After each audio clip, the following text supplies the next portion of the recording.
कुलदीप पढ़ने के लिए स्कूल जा रहा था और जैसे ही अपनी साइकिल नाव में रखता है वैसे ही वहाँ पर चौहानों की लड़की आ जाती है जिसका नाम होता है शानविका। अब शानविका के बॉडीगार्ड कुलदीप की साइकिल को नाव से निकालकर फेंक देते हैं और साइकिल फेंकने की वजह से कुलदीप की साइकिल का पैडल टूट जाता है और ये सब शानविका को बिल्कुल भी अच्छा नहीं लगता है। इसीलिए शानविका अगले दिन कुलदीप को एक नई साइकिल गिफ्ट करती है और बोलती है आज से यह साइकिल तुम्हारी है। लेकिन कुलदीप साइकिल लेने से साफ मना कर देता है। इसीलिए शानविका कुलदीप को सजा देने की धमकी देती है और जबरदस्ती शानविका कुलदीप को साइकिल दे देती है। जिसके बाद घर जाते समय कुछ लड़के कुलदीप की साइकिल चलाने के लिए लेते हैं, लेकिन यह साइकिल इस लड़के को पसंद आ जाती है तो यह बोलता है कि यह साइकिल अब हमारी हो गई। इतना सुनते ही कुलदीप इस लड़के को धक्का मारकर गिरा देता है और फिर इन दोनों में यहाँ पर काफी ज्यादा लड़ाई होने लगती है। साथ ही कुलदीप को मारने के लिए काफी सारे लोग आ जाते हैं। इतने में ही शानविका यहाँ पर आ जाती है और उन लोगों को भगा देती है। जिसके अगले दिन कुलदीप एक चिट्ठी लिखता है जिसमें थैंक यू लिखा होता है और यह चिट्ठी अपने दोस्त के हाथों शानविका को भिजवाता है। फिर कुलदीप का दोस्त इस चिट्ठी को लेकर शानविका को दे देता है, लेकिन शानविका चिट्ठी को पढ़ते ही फाड़ देती है और कुलदीप के दोस्त में थप्पड़ मार देती है। फिर बोलती है अपने दोस्त को यहाँ पर भेजो। जिसके बाद शानविका यहाँ पर कुलदीप का इंतजार करने लगती है। कुछ ही देर में कुलदीप यहाँ पर आ जाता है। तभी शानविका कुलदीप से बोलती है सामने से थैंक यू बोलने में शर्म आ रही थी। उसके बाद कुलदीप भी सामने से थैंक यू बोलकर वहाँ से जाने लगता है, लेकिन शानविका उसको अपने पास बुलाती है और उससे चिपकने लगती है। जिसके बाद कुलदीप को साफ साफ समझ आ गया था कि शानविका उससे प्यार करती है, लेकिन कुलदीप ये सब बिल्कुल नहीं करना चाहता था, इसीलिए वहाँ से चला जाता है। लेकिन शानविका भी कहाँ हार मानने वाली थी, इसीलिए अगले दिन रास्ते में ही उसका इंतजार करने लगती है। तभी कुलदीप भी यहाँ पर आ जाता है। फिर शानविका उसकी साइकिल रोक लेती है और कुलदीप के दोस्त को वहाँ से भगा देती है। उसके बाद कुलदीप से शानविका बोलती है हमसे दोस्ती करोगे, लेकिन कुलदीप शानविका को साफ साफ मना कर देता है और वहाँ से चला जाता है।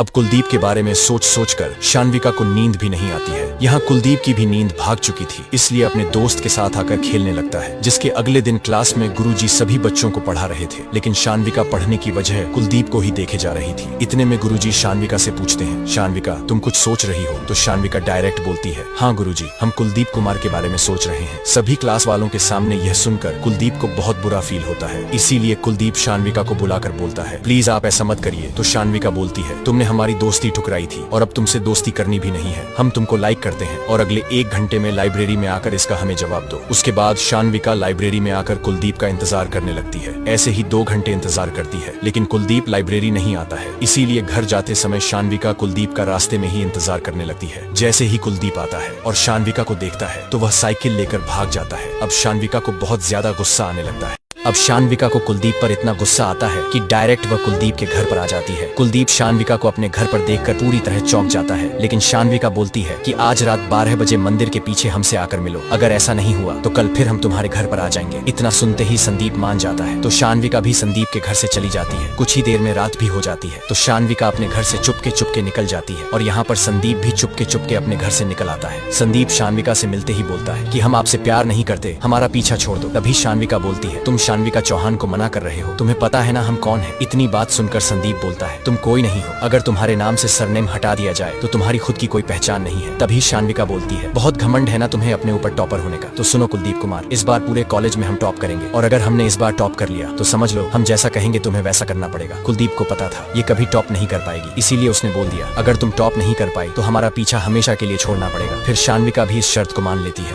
अब शानविका दिल लगाकर पढ़ने लगती है और संदीप भी सोच में पड़ जाता है आखिर यह इतना ज्यादा पढ़ क्या रही है। लेकिन शानविका ठान लेती है कि इस बार मैं संदीप से ज्यादा नंबर लाकर दिखाऊंगी। फिर संदीप का दोस्त बोलता है अरे भाई वह कितना भी रट्टा मार ले पर तुमसे ज्यादा नंबर नहीं ला पाएगी। इधर शानविका की दोस्त भी शानविका को समझाने की कोशिश करती है, लेकिन शानविका तो पूरी तरह सीरियस हो जाती है और बोलती है अगर संदीप को पाना है तो मुझे उससे ज्यादा नंबर लाने पड़ेंगे। इसीलिए शानविका जहाँ पर भी रहती थी वहाँ पर पढ़ती रहती थी, जो शानविका रात में कभी नहीं पढ़ी। आज वह संदीप को पाने के लिए रातों में भी पढ़ रही है। यहाँ संदीप भी पढ़ने की कोशिश करता है, लेकिन बार बार उसको शानविका दिखाई देती है, इसीलिए वह परेशान होकर सो जाता है। उसके अगले दिन रिजल्ट आता है तो सच में शानविका पूरे स्कूल में टॉप करती है। अब यह देखकर संदीप को तो विश्वास ही नहीं होता है और वहाँ से चला जाता है। पूरे कॉलेज में टॉप करने के बाद शानविका संदीप को ढूंढने लगती है, लेकिन संदीप पूरे कॉलेज में कहीं पर नहीं मिलता है। इसीलिए शानविका संदीप के घर पर आ जाती है, लेकिन अफसोस संदीप अपने घर पर भी नहीं मिलता है, जिसकी वजह से शानविका को काफी गुस्सा आता है। इसीलिए अगले दिन कॉलेज जाते समय वह रास्ते में ही संदीप का इंतजार करने लगती है, लेकिन आज संदीप कॉलेज नहीं आता है, सिर्फ उसका दोस्त आता है। तो शानविका संदीप के दोस्त से बोलती है अपने दोस्त का फोन लगाओ और पूछो कि वह कहाँ पर है, लेकिन उसे यह नहीं पता लगना चाहिए कि हम यहाँ पर हैं। संदीप का दोस्त भी शानविका शानविका के डर से संदीप को कॉल लगाता है और पूछता है, भाई तू कहाँ पर है? तो संदीप सब कुछ सच सच बता देता है। ये सुनते ही शानविका तुरंत उसी जगह पर आ जाती है जहाँ पर संदीप होता है। इधर संदीप का दोस्त भी दूसरे मोबाइल से उसको कॉल करके बताता है, भाई वहाँ से निकल, शानविका तेरे पास आ रही है। अब जैसे ही संदीप निकलने वाला था वैसे ही शानविका जाकर उसे पकड़ लेती है और किस करने लगती है। साथ ही यह भी बोलती है, तुमने हमारे शरीर का नमक छका है, हमारे साथ धोखा मत करना वरना।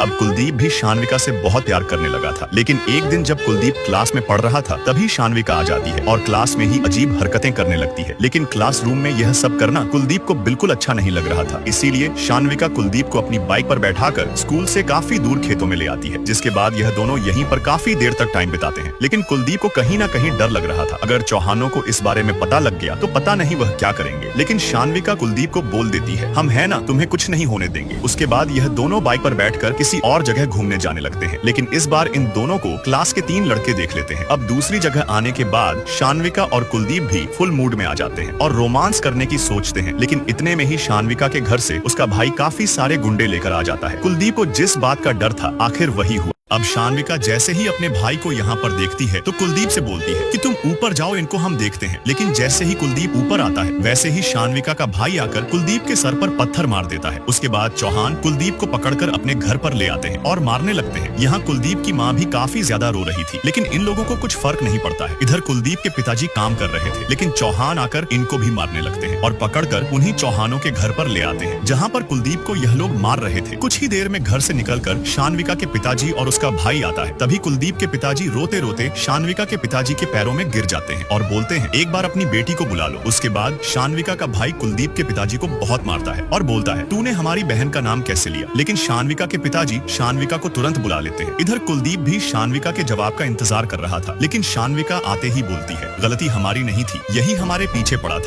शानविका के एक झूठ ने अब कुलदीप की जिंदगी को पूरी तरह तबाह कर दिया था। उसके बाद सभी चौहान मिलकर कुलदीप और उसकी फैमिली को पकड़कर उसी के मोहल्ले में लाकर बुरी तरह मारने लगते हैं। कुलदीप का करियर भी आप पूरी तरह बर्बाद हो चुका था। तभी कुलदीप की बहन दौड़ते हुए आती है, लेकिन शानविका का भाई कुलदीप की बहन को देखते ही उसके कपड़े फाड़ देता है। उसके बाद सभी चौहान कुलदीप और उसकी फैमिली को उसी के घर में बंद करके बाहर से आग लगा देते हैं। लेकिन छत पर खड़ा कुलदीप यह सब देख लेता है। उसके बाद जल्दी से कुलदीप छत से नीचे आता है और अपनी फैमिली को लेकर छत के रास्ते से ही भागने लगता है। कुलदीप ने अब सोच लिया था कि मैं अपने पूरे परिवार को लेकर इस गांव से बहुत दूर चला जाऊंगा। उसके बाद यह लोग गांव से शहर जाने वाली बस रुकवाते हैं और उसमें बैठकर शहर के लिए निकल जाते हैं। अब कुलदीप के अंदर का भी ज्वालामुखी फट चुका था। उसने ठान लिया था कि मेरे और मेरे परिवार के साथ जो भी हुआ है उसका बदला पूरे चौहान परिवार से मैं। इधर कुलदीप की जिंदगी तबाह करने के बाद शानविका मजे से घर पर बैठकर खाना खा रही थी। यह देखकर उसके घर वालों ने भी सोच लिया था कि अब इसकी शादी करवा देनी चाहिए। लेकिन कुलदीप तो अपनी पुरानी यादों से बाहर ही नहीं निकल पा रहा था, इसीलिए राजा कुलदीप को समझाता है और अगले दिन अपने टुकटुक पर बैठाकर एक पार्क में ले आता है। इस पार्क में आने के बाद राजा कुलदीप को टुकटुक चलाना सिखाने लगता है। कुछ ही समय में कुलदीप भी टुकटुक चलाना सीख जाता है। उसके बाद जब कुलदीप रात को दौड़ लगा रहा था तब उसके मन में बस एक ही बात आ रही थी, जो उन चौहानों ने मेरे और मेरे परिवार के साथ किया है उसका बदला मैं हर हाल में लूंगा। उसके बाद राजा अगले दिन कुलदीप को अपने मालिक से कहकर एक नया टुकटुक किराए पर दिला देता है। अब कुलदीप पूरे दिन टुकटुक चलाकर पैसे कमाने लगता है। लेकिन एक दिन कुलदीप देखता है कि एक लड़की को एक बाइक वाला टक्कर मार के चला गया, तो कुलदीप तुरंत उस लड़की की मदद करने पहुंच जाता है। तभी लड़की कुलदीप से बोलती है, तुम्हें यह सब करने की जरूरत नहीं थी। तभी कुलदीप बोलता है, इन किताबों की कीमत हमसे ज्यादा कौन समझ सकता है। अब देखो कैसे यही लड़की बनती है कुलदीप की कामयाबी की सीढ़ी।